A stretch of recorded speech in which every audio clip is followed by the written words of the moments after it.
చదువుతో పాటు skills, placements తో పాటు సక్సెస్ సందీప్ యూనివర్సిటీ మాత్రమే అందిస్తుంది. మణికంఠ అనేది ఏంటి కథ అసలు? మణికంఠ ఏమో ఒక షోలో ఫోన్ చేసి ప్రపోజ్ చేస్తాడు. ఒక షోలో ఆ షోలోనే ఎప్పుడు మ్యాక్స్ ఇక్కడ వీడియోస్ పెడుతుంటాడు. ఏంటి అసలు మీ ఇద్దరు బాండింగ్ ఏంటి? బిగ్ బాస్ నుంచి బయటకు వచ్చిన తర్వాత బాగా క్లోజ్ అయిన వాళ్ళలో మోస్ట్లీ విష్ణుప్రియ, నాకు తర్వాత మణికంఠ, నబీల్ అండ్ నైనిక చాలా ఎక్కువగా బాండ్ అయిన వాళ్ళు, బాగా తిరిగిన వాళ్ళు, బాగా కలిసి మేము బాగా చిల్ అయిన వాళ్ళు. దాంట్లో మణికంఠ ఎస్పెషలీ మా మదర్కి ఎక్కువ క్లోజ్ ఎందుకు అయ్యాడంటే he doesn't have mother and పేరెంట్స్కి దూరంగా ఉంటాడు. ఇక్కడే ఉంటాడు మా ఇంటి వెనుక, మీకు తెలుసు కదా మణికొండలో. సో వాడికి మధ్యలో ఒకసారి ఫుల్ హెల్త్ ఖరాబ్ అయిపోయింది అనమాట హాస్పిటల్లో ఉన్నప్పుడు. వాడు బయట ఫుడ్ తినడం వల్ల అలా అయిందని మా మమ్మీకి చెప్పాడు. మా మమ్మీ ఇంకా మదర్ బీయింగ్ మదర్, ఎవరి మదర్ అయినా షీజ్ లైక్ ఎందుకు బయట తింటున్నావు, మా ఇంటికి వచ్చి తిను రోజు అని చెప్పడం అన్నది అనమాట. అండ్ నన్ను అడిగాడు రావచ్చారంటే ఏముంది మనం వండుకున్న దాంట్లో ఒకరికి ఎక్కువ వండడమే కదా, దాంట్లో ఏముంది అని చెప్పి. అండ్ బీబీ జోడి కూడా వాడికి జరుగుతుంది సైమల్టేనియస్గా. సో వాడు అలా రావడం జరిగింది అంతే, ఏం లేదు దానికి మించి. But ya we're really good friends. But అలా అయితే వాడు ఆ వీడియోలో బ్లష్ అయ్యాడు కదా, నాకు చాలా మంది ఒకటే పంపిస్తారు చూడండి. లిటరల్ గా మా డాడీ కూడా పంపించాడు అనమాట. మా డాడీకి ఇన్స్టాగ్రామ్ ఇన్స్టాల్ చేసినప్పటి నుంచి నా గురించి ఏం న్యూస్ వచ్చినా ఫార్వర్డ్స్ నాకు వస్తాయి. మళ్ళీ అది ఇన్స్టాగ్రామ్ లో ఫార్వర్డ్ అవుతుంది, వాట్సాప్ లో ఫార్వర్డ్ అవుతుంది. నేను అది చూసి స్మైలీ పెట్టి వదిలేసిన అనమాట. ఎంత మంది ఫార్వర్డ్ చేశారు అది నాకు, నా friends and family.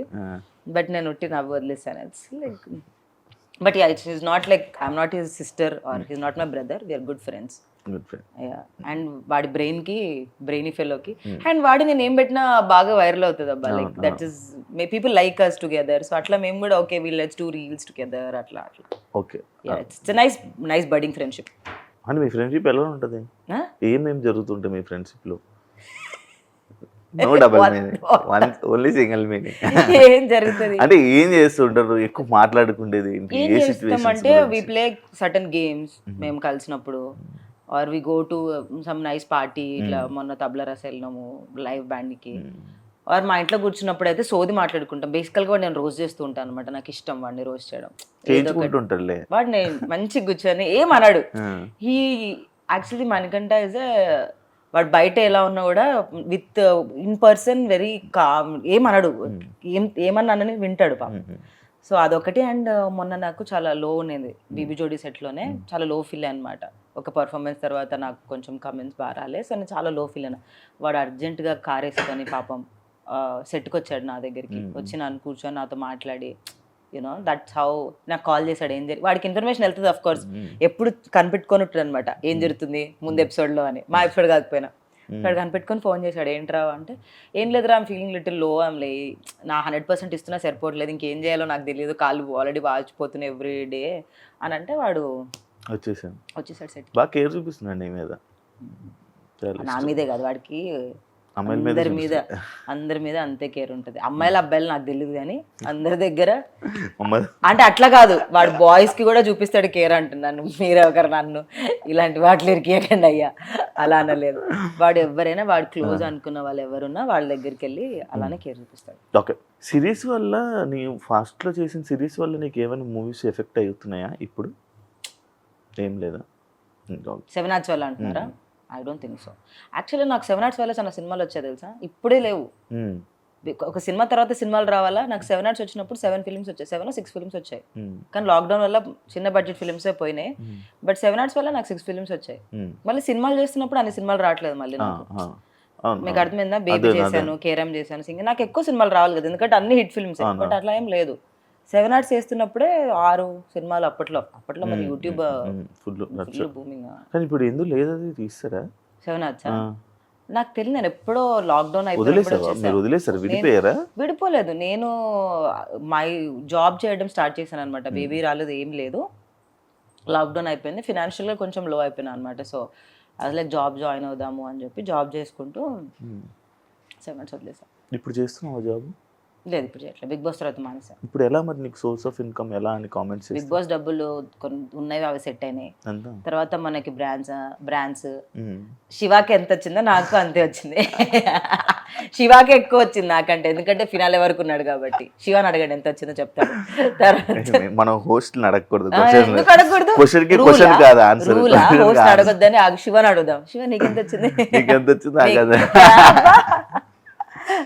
So yeah money కొన్ని రోజులు సెట్ అయినాయి.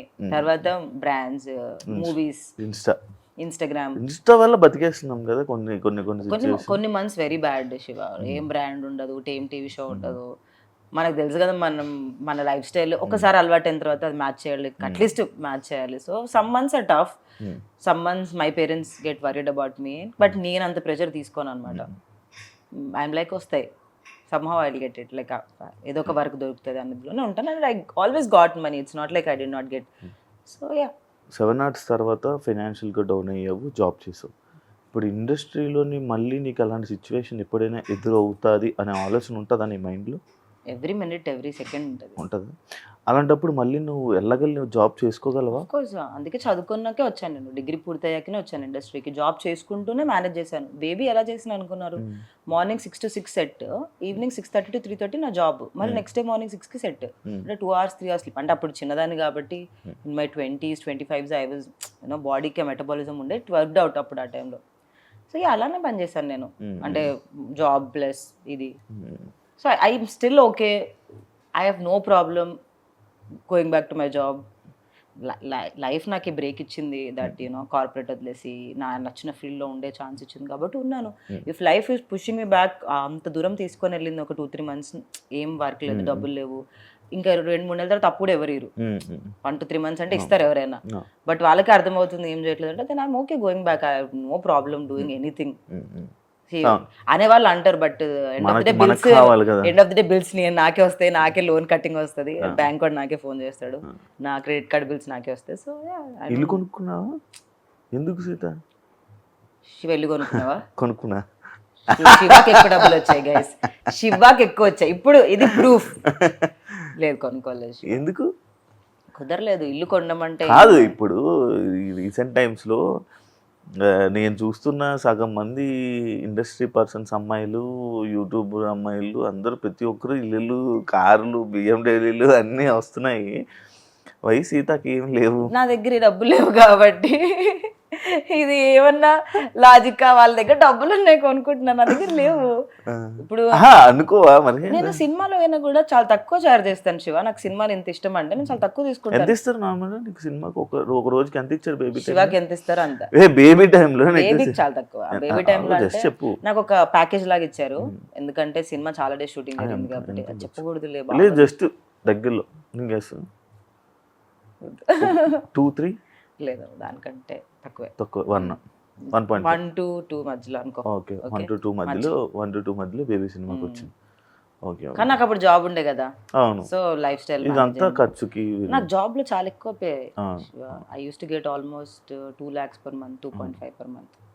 కానీ నువ్వు మెయింటెనెన్స్ కి నీకు ఎంత ఖర్చు అవుతుంది నార్మల్గా? నాకెంత అవుతుంది అంత నాకు ప్లీజ్. నాది ప్యాంటు షర్టే. అమ్మాయిలకి ఎక్కువ అలా ఏం లేదు గైస్, అబ్బాయిలకి ఎక్కువ ఉంటుంది మెయింటెనెన్స్. అంటే లైక్ నేను ఎందుకు అడుగుతున్నానంటే, మన మెయింటెనెన్స్ బట్టి సినిమాలోని ఛాన్సెస్ కానీ బయట తీసుకోవడం కానీ ఇది ఈ మధ్య కాలంలో ఇంకా ఎక్కువ షుడ్ మెయింటైన్ మోర్. ఎంత మెయింటైన్ చేస్తే అంత రెస్పెక్ట్ దొరుకుతుంది. అలాంటి రెస్పెక్ట్ వచ్చిన వేస్ట్, రాకపోయిన waste. I would only want to tell that to everyone that నీకున్న దాన్ని చూసి బట్టి రెస్పెక్ట్ ఇచ్చే వాళ్ళతో ఉండడం కూడా వేస్టే. సో అలాంటి వాళ్ళు నా ఫ్రెండ్సే కాదు. So I'm very happy that way. But నాకు మెయింటెనెన్స్ అవుతుంది షో ఈజీగా 1.5-2 lakhs వస్తుంది ఎంత కాదనుకున్నా వస్తుంది. రెంట్, నా కార్ EMI, మై లోన్స్ అవుతుంది. బిఫోర్ బిగ్ బాస్ నీ లైఫ్ బాగుందా, ఆఫ్టర్ బిగ్ బాస్ నీ లైఫ్ బాగుందా? ఫినాన్షియల్ గా బిఫోర్ బిగ్ బాస్ బాగుండే, ఎందుకంటే ఎవ్రీ మంత్ ఒక ఫిక్స్డ్ డబ్బులు వచ్చేవి కాబట్టి. నాకు కూడా అలానే ఉండే. ఫినాన్షియల్ గా అప్పుడు బాగుండే. ఇప్పుడు చాలా ఫ్లక్చువేటింగ్ ఇన్కమ్ కాబట్టి బ్రెయిన్ కి ఎలా అయిపోతుంది అంటే మన నర్వస్ సిస్టమ్ డబ్బులు కాన్స్టెంట్ ఇంత డబ్బులు వచ్చి 10,000 రాని 10,000 పెట్టే ఖర్చు పెడతాం. ఇక్కడ ఒక సంవత్సరం ఒక నెల 5 లక్షలు వస్తుందేమో అని ఖర్చు పెట్టాను కదా, వచ్చే నెల రూపాయి కూడా రాదు, 2-3 నెలలు. అప్పుడు ఏం చేయాలో అర్థం కాదు. ట్రిప్కి వెళ్ళాం అనుకో, ఇప్పుడు జస్ట్ చెప్తున్నా, డబ్బులు వచ్చే ట్రిప్కి వెళ్ళాం, నెక్స్ట్ మంత్ ఏం రాదు. దానివల్ల మన క్రియేటివ్ బ్రెయిన్ షట్ అయిపోతుంటది, ఏం చేయాలో తెలియదు. సో ఆ క్రియేటివ్ బ్రెయిన్ బాగా పనిచేయాలంటే ఫినాన్షియల్ స్టెబిలిటీ చాలా ఇంపార్టెంట్. లేదంటే ఒక సినిమాకి 100 కోట్లు అలా తీసుకునే వాళ్ళ గురించి నేను మాట్లాడట్లేదు, వారు 1 కోటి రూపాయలు 2 కోట్లు తీసుకునే గురించి మాట్లాడట్లేదు. మన లాంటి వాళ్ళ గురించే, నా లాంటి క్యారెక్టర్ ఆర్టిస్టుల గురించి మాట్లాడుతున్నాను నేను. కాదు ఇప్పుడు నీకు కాలు కదా దెబ్బ తగిలింది కదా, ఏంటి మరి డాన్స్ చేయగలవా? ట్రై చేస్తున్నా శివ, ఇప్పుడు స్టిల్ ఐమ్ ట్రయింగ్ ఎవ్రీడే. చూద్దాం. బట్ కొంచెం టఫ్ కదా, నీకేం అనిపించలేదా? లైక్ మీరంతా నాన్ డాన్సర్స్, నైనిక, సృష్టి, అమర్దీప్, మానస్, ఈ మధ్య విశ్వానేహ, చాలా కష్టం. మరి కష్టమే అంటే అది అన్ఫేర్ గా అనిపించలేదా నీకు? వాళ్ళు బిగ్ బాస్ కంటెస్టెంట్సే కదా, వాళ్ళు డాన్స్ వచ్చిన వాళ్ళు ఉన్నారా అని అట్లా అనుకుని, ఇప్పుడు నాన్ బిగ్ బాస్ వాళ్ళని పెట్టి వాళ్ళు డాన్సర్స్ ని పెడితే తప్పనొచ్చు, కానీ వాళ్ళు బిగ్ బాస్ కంటెస్టెంట్సే, వాళ్ళకి డాన్స్ వచ్చు, మాకు రాదు. నేను ఎలా చూస్తానంటే, నేను ప్రతిదీ ఎక్స్పీరియన్స్ లా చూస్తాను శివ. వాళ్ళకి డాన్స్ వచ్చు కదా, నేనేం ఫీల్ అవ్వను, నాకు రాదని ఫీల్ అవ్వను. ఎన్ని రోజులు ఉంటాను. నేను ఫస్ట్ వెళ్ళినప్పుడే సాయికి అదే చెప్పా, నేను 1 వీక్ ఉన్నా సరే it's an experience for me. Okay, దీని తర్వాత వేరే పని వస్తుంది, ఎక్కడికి వెళ్ళదు, లైఫ్ వెళ్ళిపోతూనే ఉంటుంది. అది ఏదో ఫీల్ అయిపోయి నేను ఇప్పుడు ఫినాలేకి వెళ్ళిపోవాలి అలా నేను ఎప్పుడు ఆలోచించను. Take one day at a time అన్నట్టే చేస్తాను అని చెప్పా. అండ్ ఆ అబ్బాయి ఏంటి ఇప్పుడు వెళ్ళిపోద్దా, అలా కాదమ్మా, ఒక్కరోజు ఈ వీక్ వరకే మనం ఆలోచించాలి. ఎక్కువ ఆశలు, ఇప్పుడు ఎక్స్పెక్టేషన్స్ హర్ట్ చేస్తాయి మనిషిని, అది దేంట్లో అయినా సరే. నేను ఫినాలేకి వెళ్ళాలని బ్రెయిన్ లో పెట్టుకొని నెక్స్ట్ వీక్ వెళ్ళిపోయాను, బాధ వేస్తుంది. ఇప్పుడు నేను బిగ్ బాస్ అలానే జరిగింది, నేను విన్నర్ అవ్వడానికి వెళ్ళాను, ఎవరైనా విన్నర్ అవ్వడానికి వెళ్తాను, అట్లీస్ట్ ఫినాలే వరకు ఉండాలని వెళ్ళాను. 6th వీక్ వచ్చేసాను, ఆ ఎక్స్పెక్టేషన్ నన్ను హర్ట్ చేసింది. అదే ఉన్నా 1 వీక్ ఉన్నా వచ్చేసినా ఏం కాదు అనుకొని ఉంటే నాకు అంత బాధ అనిపించేది కాదు. సో అట్లా ఎక్స్పెక్టేషన్స్ పెట్టుకోకూడదని ఫిక్స్ అయ్యా బిగ్ బాస్ నుంచే. బిగ్ బాస్ చాలా నేర్పించింది శివ, నీకు నేర్పించుంటది చాలా. అదొక స్కూల్, లిటరల్ గా అదొక పెద్ద స్కూల్. అది ఒక్కొక్క పర్సన్ ఒక్కొక్కరు లాగా ఉంటాడు, కొన్ని బయటికి కక్కలేము, మింగలేము, తెలిసిపోతుంటది తెలుసా కెమెరా కోసం చేస్తున్నారని, కానీ చెప్పలేము బయటికి. ఎందుకు చెప్పలేవు? నార్మల్ గా నువ్వు చెప్పలేదు, నేనైతే చెప్పేసావు అనుకోండి. నేను కూడా చాలా వరకు చెప్పాను, చెప్పినందుకే బాగానే పడ్డాయి నాకు.